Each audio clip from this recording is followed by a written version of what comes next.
Hey, fifth grade. We're doing investigation one today. It is a little lengthy. It is a little challenging as well. But if you follow along, you should do just fine. Let me know if you need assistance at the end of it all. We're going to look at some combining word problems, some separating word problems, problems with equal groups, and also problems with comparing.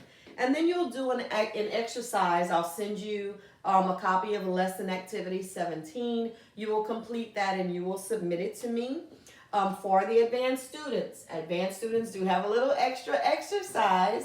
You will do the investigate further part as well as everything else on page 64, okay? That's for the advanced students.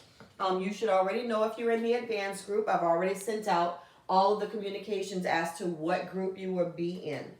All right, so let's start with combining word problems. If you look at the example on page 60, it says we combine two or more quantities by adding them together. So you see the example there says the troop hiked 8 miles. Okay, then it says that was in the morning. So the troop hiked 7 miles in the afternoon. Okay, 7 miles in the afternoon. Altogether, the troop hiked 15 miles. So if you take the 8 miles they did in the morning and the 7 miles they did in the afternoon, the PM, AM and PM, you add those together and you have a total of 15 miles they did all together. So this is combining, okay? When you combine two things and come out with a total, these are the type of combining problems we're talking about. All right, so for separating, if you move on to page 61, when we separate one quantity from a larger quantity by taking some away, we call it subtracting, right? So here's an example about separating. So for separating, it says Jack went to the store with $28. Jack spent $12 at the store. So if he spent $12, does that mean he added on to what he had, or he has less than what he started with? So we're taking away, right? Because he spent some of that $28. So we know that he started with 28, he spent 12, so Jack has $16 left. And if you do the math, 8 minus 2 is 6, 2 minus 1 is 1, so he has $16 left. So this is your separating. He separated $12 from what he started with, and so all he had left was 16. Okay? So when we look at problems for equal groups, I'm going to erase as we go by.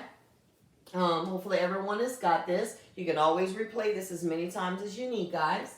All right? So let's look at equal groups problems.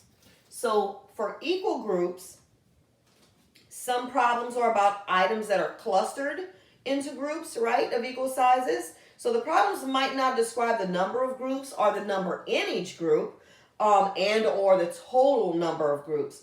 But by multiplying the number in each group, we can find a total. So for example, it says at Lincoln School, there are the same number of students in each 5th grade class.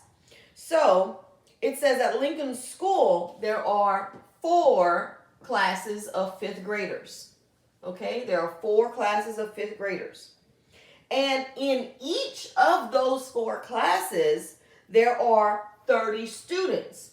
So 30 students in each class, in each of those 4 classes.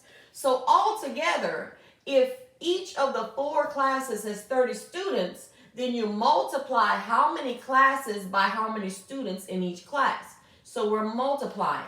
4 times 0 is 0. 4 times 3 is 12. So altogether, there are 120 5th grade students.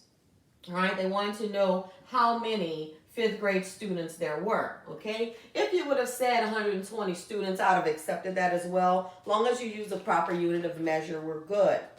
All right, so finally we have groups about comparing. So this is the equal groups. We have one about comparing.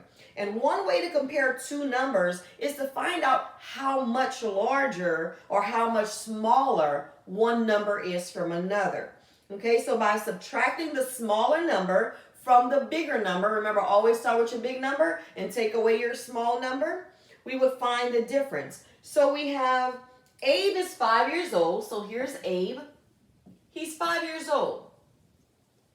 Okay? And Gabe is 11 years old. I'm going to abbreviate. Okay? 11 years old. So you want to find out the difference between these two. We're comparing these two. We're going to find the difference. To find the difference, remember difference is a subtraction term. For addition, we find the sum, right? The total. For subtraction, we find the difference. So when you hear the word difference, you know it's subtraction. So we take the larger number, 11, subtract the smaller number, 5, and we know that 11 minus 5 is 6 because 6 plus 5 is 11, correct? So Gabe is 6 years older than Abe. Okay, does that make sense? So I will send you the activity sheet, the lesson activity 17. You will complete that lesson activity and you will scan it back to me. If you have any questions, let me know. Remember, advanced students also do Peach 64 and turn it in with your lesson activity.